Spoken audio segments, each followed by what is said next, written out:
nizwile la ngithe was. Now what about today? The cross is a symbol of death. So uthi Jesu ofuna ukuza emva kwami must take up his cross daily.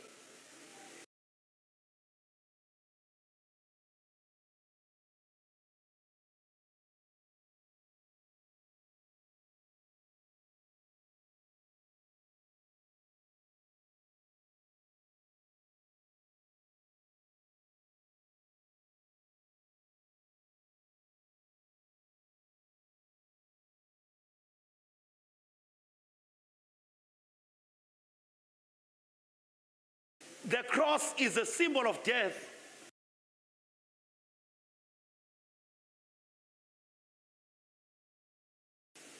So, umethu Jesu, anyone who comes after me must take up his cross. It means you are ready to die at any time. Uma kufika ukufa, awukesabi ukufa ngoba already uphethe isiphambano esisho ukuthi wena we are ready to die. Uma kufika isikhathi se-persecution, you are not afraid ngoba uyazi ukuthi you carry the symbol of judgment, pain and suffering, sacrifice, submission, torture. Now sengiqedile ke la, thanini amen. The cross is a symbol of death, judgment, pain and suffering, sacrifice, submission, torture and inhumanity.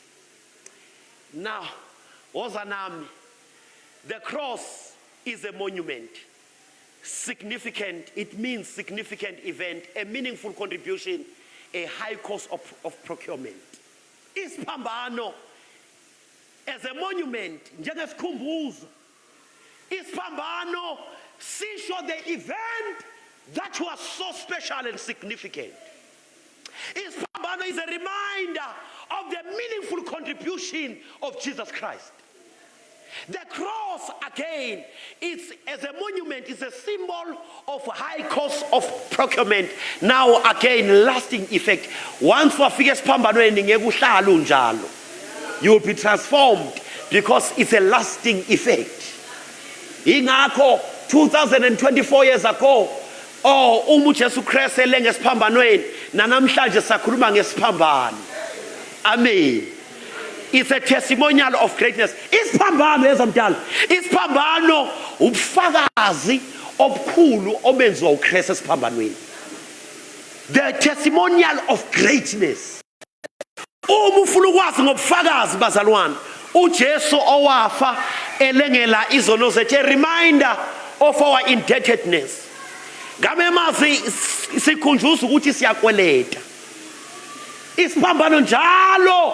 When you look at the cross of Jesus Christ, it's a reminder of your indebtedness. Ngamanye amazwi siyakhunjuzwa la ukuthi siyakweleta. Nazi izinto ke bazalwane ezisho isiphambano as a monument. Ngithe back to the cross. Siyaqhubeka la. Nasi isiphambano. The cross is an altar. Amen. Nisasekhona ngapha emuva. Isiphambano sinjenge altar. Now i-altar linalezi zinto. An altar has these components. Number one, the stones. Number two, the wood. Number three, the sacrifice. Ukuze kube i-altar, the altar must have three components. Number one, the altar must have stones, wood and sacrifice. Ukuze sithi isiphambano siyi-altar. Hey bazalwane, isiphambano siyi-altar. Kwaku-olesihlanu, a dark Friday, uLesihlanu olumnyama, a man who walked on water.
izono zomhlaba wonke.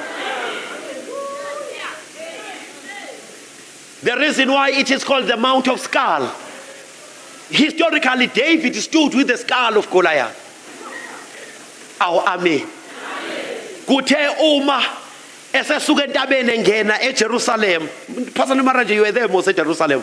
Uthe mekangena uDavide kwaphuma iAWM noDokas bahlabelela bathi uDavide ubulale 10,000, uSaul ubulale 1,000. Kwakuomama abayikhatha bayivubela impi phakathi kwaDavide noSawuli. Wayengasisi isitha, washiya impi ephethe ikhanda lika Goliath. Kwaba omama abafike bayimbasela, wathi bekangena bathi uDavide ubulale 10,000. One Goliath is equivalent to 10,000. But when Saul, you have just killed 1,000. Lithi iBhayibheli kwavuka umona kuSaul. At why are you giving me less number when I'm a mighty king? Whereas David, a small boy, you ascribe to him 10,000. As for me, you give me 1,000. Nyamzonda lo mfana. Yinina bomama enasusimbi. Nayibonda. Nayivubela. Naba too excited. Kwasuka impi.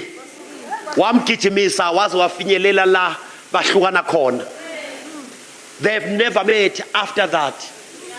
Bese kuukuthi uthe uDavide efika ethi uzothula isipho already usekwatile. Uthi labo mama waye bahlabelele kanje ngawo. iAWM njalo leyo. Dodokas. Kwathi esengena umoya omubi uSaul, wathi ngibizeleni umuntu ozodlala kahle the string. Kwabizwa yena lo mfana amzondayo. Wayishaya uDavide, the Lord is my shepherd, I shall not want. Uthe mekadlala wayizwa ingoma yangena ngaphakathi kuSaul. Lase liyavuka idimoni, wathatha umkhonto. Wathi athi uyamphinda kodwa uDavide besithi sizohlabela kanti sesishaya ngemkhonto la. Besithi sizothula isidimoni kanti sesihlatshwa ngemkhonto. Kwenzekalani lokhu kwahlabelela omama nje? Kwasuka inzondo. Now the hill called Golgotha, geographically umubuka lentaba ngathi inamehlo nekhala. Umufika amathogadi entshela athi look at this mountain. Umuyibuka ngo2014 ngike ngaya kwaIsrael. Geographically, when you look at the mountain itself, it looks like a skull. But historically, David stood with the skull. Yingakho ibizwa ngeMount of Skull. uJesu wama kule ntaba. The cross is an altar, rocky hill called Golgotha. Then the cross itself is made of wood. Now mesibheka isiphambano bazalwane, sibheka ialtar eliphelele, the sacrifice, the body of Jesus Christ. Now uma sibheka isiphambano, the cross itself is made of wood. Ngamanye amazwi uJesu ngolesihlanu ekulentaba ibizwa ngealtar. There was no need for sacrifice. There was no need for offering, for Jesus was the offering. There was no need for the special item. Jesus was a special item. There was no need for divine service. Jesus was the divine service. There was no need ukuthi koleka umnikelo ngoba igazi lakhe laba umnikelo ngalelo langa. Hamba nami, the cross is a fulfillment of God's promise. Amen. Sesiyangena ke manje. Now isiphambano ukugcwaliseka kwesithembiso sikaNkulunkulu. When you look at the cross, Genesis 3 verse 15, and I will put enmity between thee and the woman, and between thy seed and her seed. It shall bruise thy head, and thou shalt bruise his heel. Now, Ispambano is a fulfillment of God's promise. For Christ, the cross was death, but not destruction. Nizwile bazalwane. KuKristu Ispambano kwakukufa kodwa kwangasikhona ubhujiswa. Bruising the heel. For Christ, the cross was just bruised in the heel. But for the devil, for the serpent, the devil, the cross is both death and destruction, bruised to the head. UJesu efe esiphambanweni wayelimaza nje isithende omubi. Kodwa yena wayekrasha ikhanda lika Sathane. Ngamanye amazwi siyabona bazalwane ukugcwaliseka kaGenesis 3:15 at the cross of Calvary. Genesis 3:15 was fulfilled. Amen bathandekayo. Ngizobeka ubutha ngamanye amazwi yena athi yona inzalo yakho iyakuchoboza ikhanda lenyoka, wena Sathane uyozama ukulimaza isithende. uJesu wabuye ezokwenza lo msebenzi, wawenza waphumelela. Sengiqedile ngesithembiso. Again, the cross is a revelation of God's punishment. Ngamanye amazwi isambulo sokuthi uNkulunkulu usijezisa kanjani isono. Uma ufuna ukwazi, Romans 1:8, for the wrath of God is revealed from heaven against all ungodliness and unrighteousness of men who hold the truth in unrighteousness. Into ukuthela kaNkulunkulu yembulwe ezulwini kubo bonke ababi abangahambi ngokulunga, bese ithi bebambelele eqinisweni kodwa bengalunganga. Ngoba siyeze enkonzweni kodwa asikakalungi. We are still unrighteous, but we come to church every day. We need the cross of Jesus Christ. We need the blood. For the wrath of God is revealed. It's a revelation of God's punishment. Kuyafundwa namhlanje. Romans 6:23. For the wages of sin is what? Umphumela isono ke sinayo isalary. The wages of sin. Lalela. Inkokhelo yesono yini? Ukufa. The wages. Uma wenza isono kunenkokhelo yesono. The wages of sin is death. Uma uJesu efe esiphambanweni, it's a revelation of God's punishment. Uthi uJesu inkokhelo yesono ukufa, uyamvumela uJesu ukuthi afe ngoba kufuneka akhokhe isono. All right. Nahum 1:3. The Lord is slow to anger and great in power and will not all acquit the wicked. Ithi akamyeka omubi engamjezisanga. Yabona le verse lithi uyaphuza ukuthukuthela futhi unamandla, but and he will not at all acquit the wicked. Ngeke amyeke ongenacala ahambe free. If there is any sin, God will not acquit you to go without punishment. Uyaphuza ukuthukuthela, kodwa he will never ever acquit any person to live without punishment. That is the reason why funeka sibeke la size la uJehova bazali uma silana uNkulunkulu ufuna ukulunga njalo, ufuna silungile, usifuna silungile.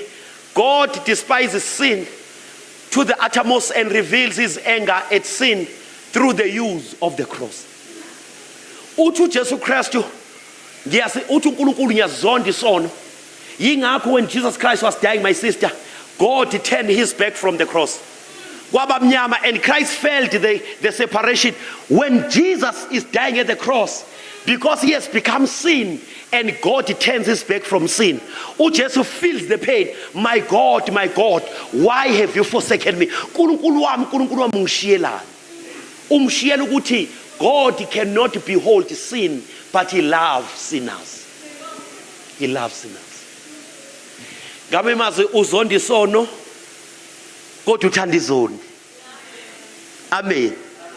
Now, God despises sin to the uttermost and reveals his anger at sin through the use of the cross. The cross, number 3. The cross is a demonstration of God's provision. Amen. It's a demonstration of God's provision. Isiphambano lesi ngiyasikhulumela nje isiphambano sika Christ. Galatians 4:4. But when the fullness of time was come, God sent forth his son. Ngamanye amazwi isiphambano siveza uyiprovision esenzelwa yona. Umiska bazalwane. uMaria usuke eNazareth uyahamba uyofika eJerusalem akuthatha 3 days ugibela imbongolo, hayi hashi imbongolo. Umama okhulelwe ona 9 months ongateta noma yinini uthatha irisk ugibela imbongolo. Imbongolo ithatha insuku ezintathu ihamba idistance engakusuka eNazareth uya eJerusalem. Thina mesuka eNazareth siye eJerusalem akwasithatha only 45 minutes driver nge straight road kusuka eNazareth uye eJerusalem. Kodwa imbongolo kwathatha 3 days. Yafika imbongolo, hey yagcina ifikile. Yagcina ifikile, lalela mayifika ihamba kancane. Ngoba ithwele umama okhulelwe, umama ozoteta noma yinini. Akwenibhekeni bazalana ihlazo, the shame. What if Mary gave birth on top of the donkey? What could be our salvation today?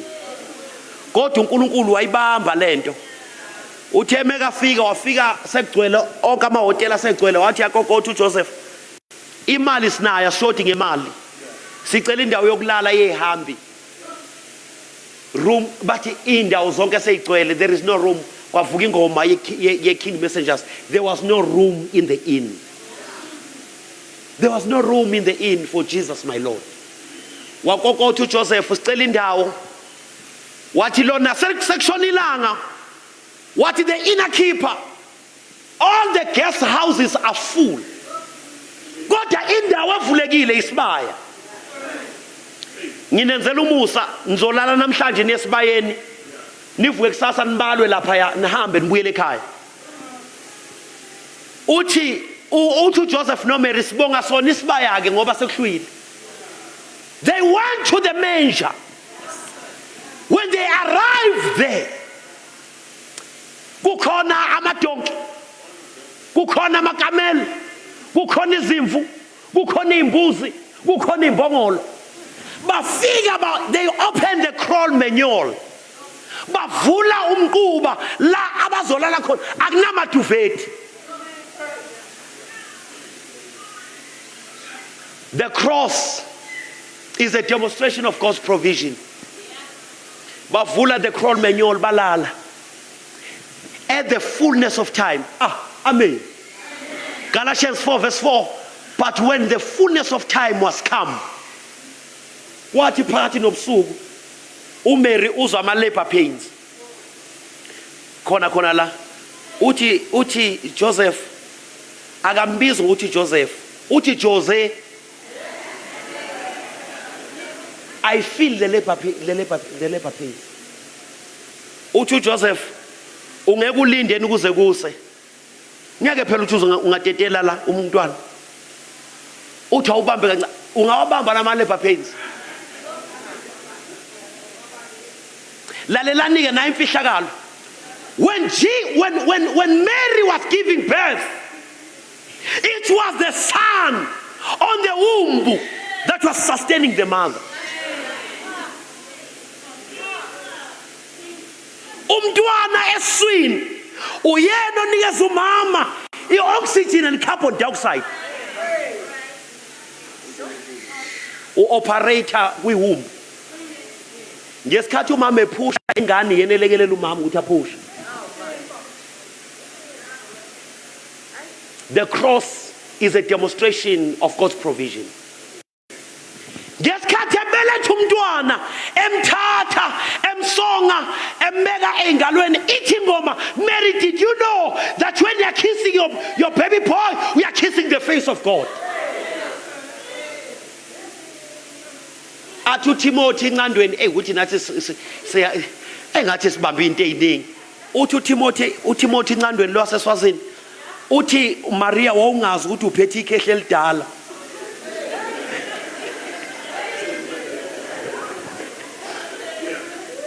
Ithi wawungazi wawuthi uphethe ingane kanti uphethe ikhehle elidala. Wayekhona emhlabeni ungakabi bikho wena.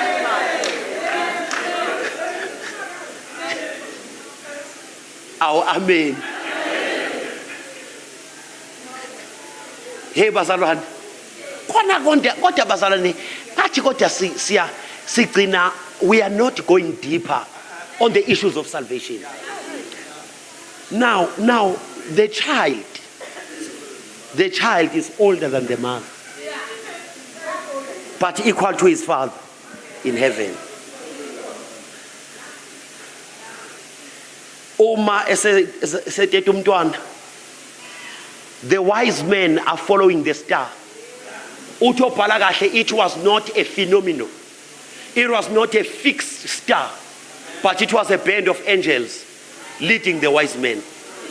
uNkulunkulu uvela ngelanguage understanda ngayo. Ngoba bona bahloli bafunda izinkanyezi, uNkulunkulu uvela einkanyezi. Ngoba uNkulunkulu ukhuluma ilanguage le oyiunderstandayo. Yingakho umfundisi kwathi silapha nePitritifu kwavuka idemoni ngishumayela nje kanje wabanjwa idemoni lo silambamba idemoni. Uma ngithi badala ngisaqedela intshumayela aniphume naye phandle bamkhipha. Mesifika lapha phandle ngiyathandaza. Out. Look at you. Where? Now because ngithandaza ngesilungu. Ngilikhipha idemoni ngithi out. Angithi sijwayele ukubona laba bakhipha ngesilungu. Out. Where? Out. Where? No, awuyizwi language. Liphendula ngale language okhuleke ngayo.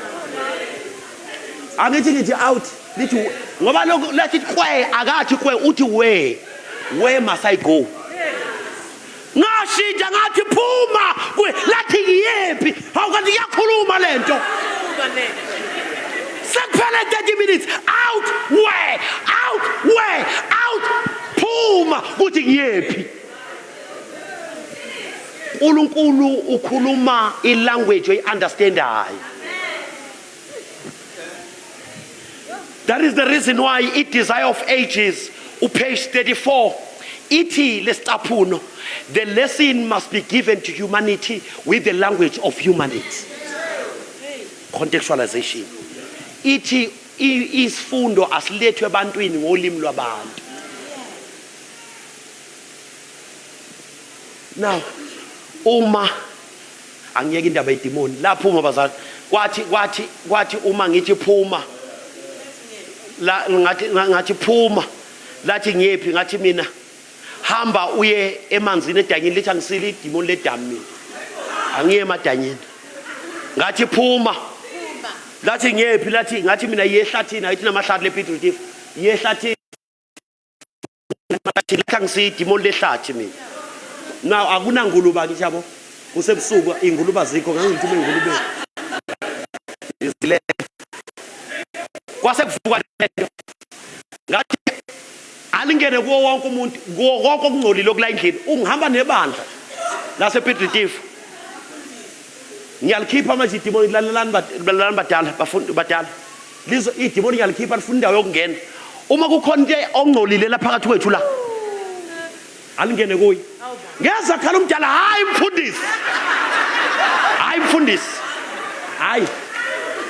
mfundisi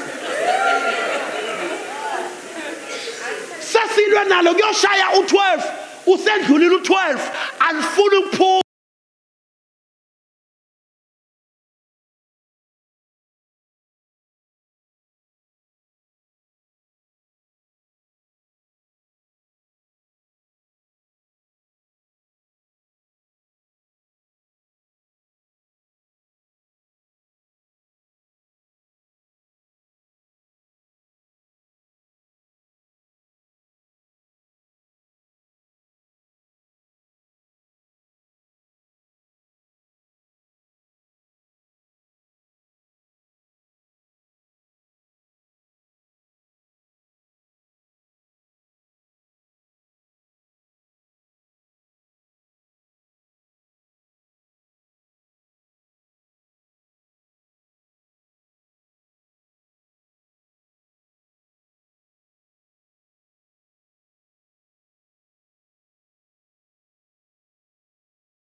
lithi alindawo